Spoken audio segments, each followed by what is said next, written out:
going forward for the next couple weeks, it's going to be interesting to watch this latest propaganda campaign. Just to give you a little hint or a little clue as to what's going on, if you haven't been paying attention already, I don't know why we've kind of fallen in love on this show with some of Joy Reid's like unhinged videos that she likes to make. But here is her latest. Hey fam, okay, I just gotta say it. Given the just stratospheric entrance of Vice President Kamala Harris into the presidential campaign, and she has now secured enough delegates to become the nominee, you're gonna look real crazy being on the other side of that line, particularly as a person of color, but really as anyone who claims to have any connection to the culture. You're gonna look real weird and real lonely on that side. The door needs to close behind Amber. And she looked crazy over there. But shut the door behind her. You really are gonna look crazy being on that side, given the cultural phenomenon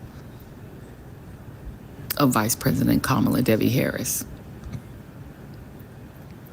She's about to make history. And now it's not two old men, it's one old man. If you had an issue with the age issue, there's only one old man now.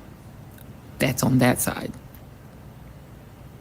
And he's real old and his brain don't work good.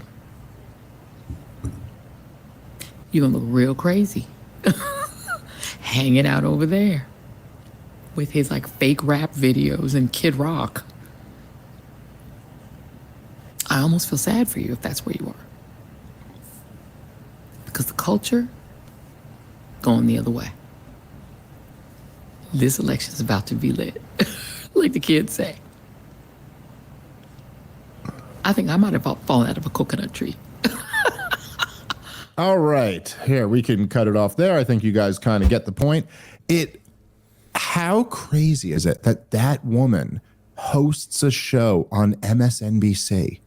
Like, this is their pitch. By the way, the reason why I love that video and why I wanted to play it on the podcast is because it's like that for anybody, if you have an IQ over 95, which obviously is not who she's speaking to, but if you are in that group and if you have a 3-digit IQ, it just lays bare exactly how they attack these things. It is pure social psychology. She is advocating for Kamala Harris the way a 4th grade girl would try to get someone else in her class to do what she wants them to do. You sure are going to look silly. We're all going to be laughing at you. Aren't you going to feel bad about yourself? First of all, now, given the monumental start of Kamala Harris, that's all obvious. We're not even going to get into arguing by what metric we determine this. Big donor money is flowing into her. Okay. Everyone at my building loves her. Okay. But that's a given. Man, if you're black and you're over there, you're going to look so white. Oh, we're going to be like, you're a white boy now. And even if you're not black, if you feel connected to the culture, ooh, are you going to look so bad over there? You're going to be Vanilla Ice if you vote for Donald Trump. Yeah, even Kid Rock, see? You're going to be like that guy. That's it. That's the entire pitch. All social psychology, all like Mean Girls nonsense. That's what they got. So anyway, this is why I'm saying what I'm saying. I've been paying attention to this game long enough to look at something like that and go, that is weak propaganda. I'm not making a moral judgment. I'm not saying this is morally noble propaganda or evil propaganda. Leave all the morals aside for a second. I'm saying it's weak. It's weak, okay? When there's a deadly virus in China and the first few cases have just been found in the United States of America, and you go, this is a global pandemic, the worst in 100 years, and if you care about your fellow citizens, you need to take 15 days just to flatten the curve. Can't you just take 2 weeks out of your life, Rob, so that people aren't dying in stairwells in hospitals? That is effective propaganda. Okay? That could work. You could convince a regular person, all right, listen, man, it's going to be pretty tight for me to take 2 weeks off, but shit. You're telling me my grandma or someone's grandma is going to die and won't even get a hospital bed? All right, I might have to do that. That propaganda could work. This, let's give it a couple weeks. I'm not convinced Kamala Harris is the nominee yet. Does that make sense? Yeah, this is exactly as you said. This is watching a high school movie. I didn't go to high school with women, so I did not experience this, but this is high school movie, hot chick at the table going, hey, if you're hanging out with those kids, you can't be a part of our group anymore. You look so stupid sitting at that table. The problem is she's not that hot and she's not that popular. Well, that's it. By the way, dude, that's such a good point, because a huge part of this is that it's like, yeah, it's supposed to be a hot person who does this. They're the ones who can get away with the dumbest level shit, because somewhere in our monkey brains we're like, you have good genetics, so I want to be on your team. But you can't be like a bald old cat lady coming out and yelling at me about being with the cool kids. Lady, I'll take any group that you're not at. That's the group I want to be in. And I think the people that you need to win over are a little bit sick of being lectured to, and you have to start actually having some sort of a pitch for what you're going to do for people. Why are your policies better? What are you doing about the border? What are you doing about prices? Look, the American people are dumb, but they're never as dumb people like Joy Reid think they are. You know what I mean? And like, so to sit here and go like, oh, there's only one old guy and his brain don't work good and blah, blah, blah, and like all this shit. Dude, you can't move on that quickly. You're 2 weeks removed from carrying water for a clearly senile man. Joy Reid, probably less than that, probably 1 week removed from carrying water for a senile old man. You can't come out here now and tell me you got a problem with old men whose brains don't work. Get the fuck out of here.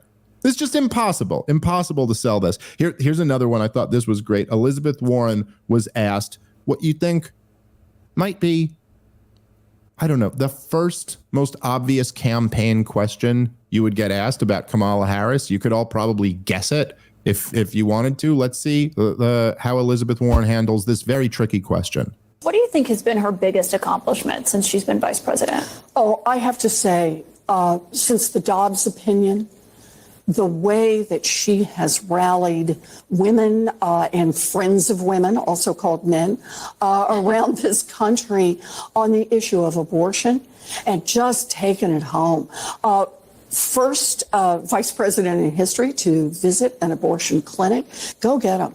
You know, she's someone who talks openly about things that were kind of challenging for some people to talk about, but also to talk about it with... President Biden didn't even mention the word abortion in his State of the Union. But Vice President Harris has, and she's talked about it both with compassion, but also with a sense of what is right. How can we be a country that half of America lost rights because of an extremist Supreme Court put in place by Donald Trump? I mean, you know, Rob, like to the point you were just making, you're like, you're going to have some policy. You're going to have something that you can look at the American people and be like, look, we made your life better in this tangible way, and that's what we're going to build off of. She is asked, what is the, like, look, you've got this this candidate. She is not brand new. She doesn't have like extensive experience, but a woman who was a prosecutor, was a United States senator, and has been the vice president over the last 4 years. And you go, okay, so what's her greatest accomplishment? And your answer is that she visited an abortion clinic? Like, however you feel about the pro-choice, pro-life issue, there is something profoundly sick about that. That's what you got? That's it? That she says the word abortion. She's a woman. She says abortion. She's been to an abortion clinic. She went to the place where they do abortions. I mean, I was actually like kind of flabbergasted that Elizabeth Warren did not have one, like, you know, one talking point, something. Like, I don't even know. I don't even keep track of like these talking points of like, in our administration, we did this, and the Affordable Care Act, and, you know, the Inflation Reduction Act, and the blah, blah, blah, blah. They all have their dumb, basically, they're all just spending bills. They're all just bragging about, we spent more of your money. We say, you know, the last guy left us with more debt than any other guy, and we said, we'll give you more debt than that guy. That's all they're bragging about. But to not at least have something.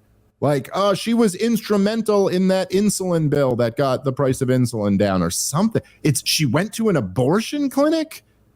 It's just, I'm sorry. I'm looking at this and I'm going, I don't see that winning.